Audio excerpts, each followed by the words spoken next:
गुरु भक्ति योग।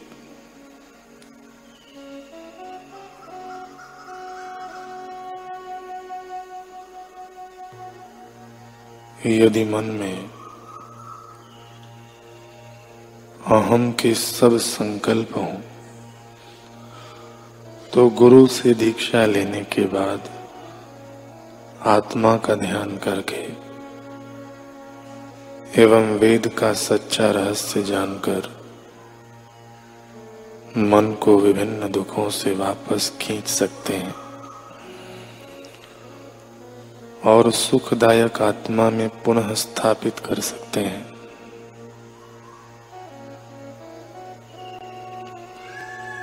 कुछ वर्ष तक अपने गुरु की प्रत्यक्ष निगरानी में और उनके सीधे एवं निकट के संपर्क में रहो। आप धीरे और नियमित प्रगति कर सकेंगे।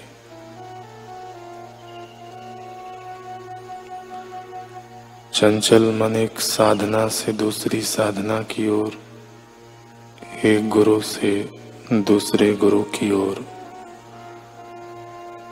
भक्ति योग से वेदांत की ओर एवं ऋषिकेश से वृंदावन की ओर कूदता है। साधना के लिए यह अत्यंत हानि करता है।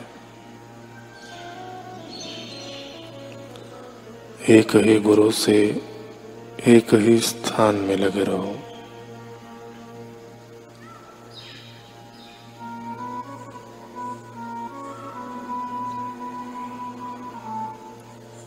आपके हृदय की गुह्य बातें आपके गुरु के समक्ष खुली कर दो। इस प्रकार जितना अधिक करोगे उतनी अधिक सहानुभूति आपको मिलेगी।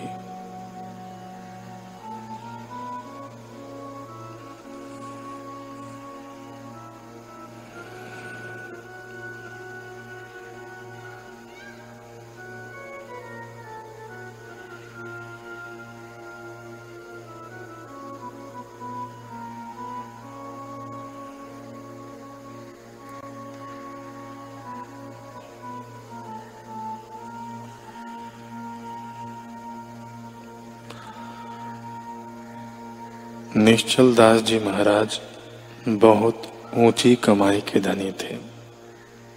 उनका ग्रंथ श्री विचार सागर मेरे गुरुदेव को, पूज्य बापू जी कह रहे हैं कि मेरे गुरुदेव को बहुत अच्छा लगता था।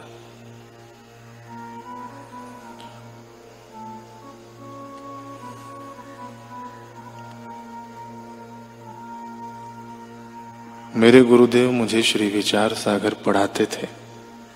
ईश्वर तय गुरु में अधिक धारे भक्ति सुजान, बिन गुरु भक्ति प्रवीण हो लहे न आत्म ज्ञान। शिष्य को ईश्वर से भी अधिक गुरु की भक्ति करनी चाहिए, क्योंकि कोई मनुष्य समस्त शास्त्रों में प्रवीण हो तथापि गुरु भक्ति के बिना आत्मज्ञान नहीं पा सकता।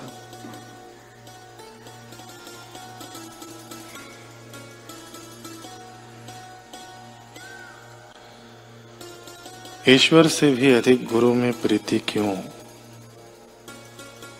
इसलिए कि ईश्वर में प्रीति करने से भावना का फल तो मिलेगा, लेकिन ईश्वर मंदिर में मूर्ति के रूप में है, कुछ बोलेंगे नहीं।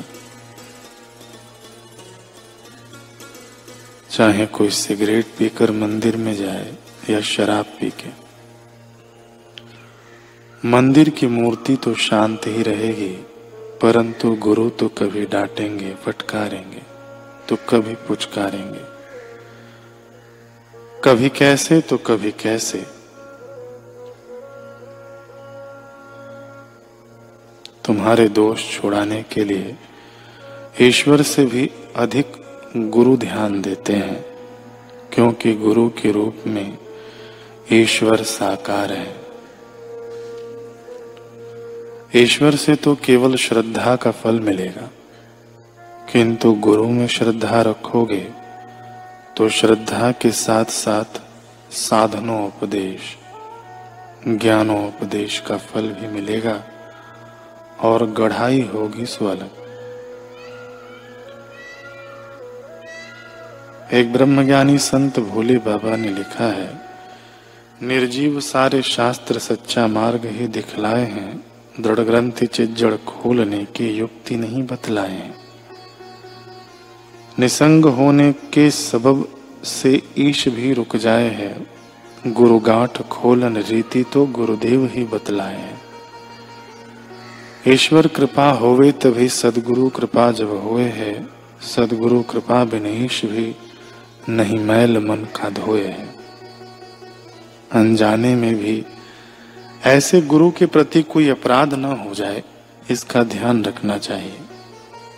साधु निश्चल दास जी के श्री चरणों में एक सैयद गया, उसने उनसे दीक्षा भी ले ली।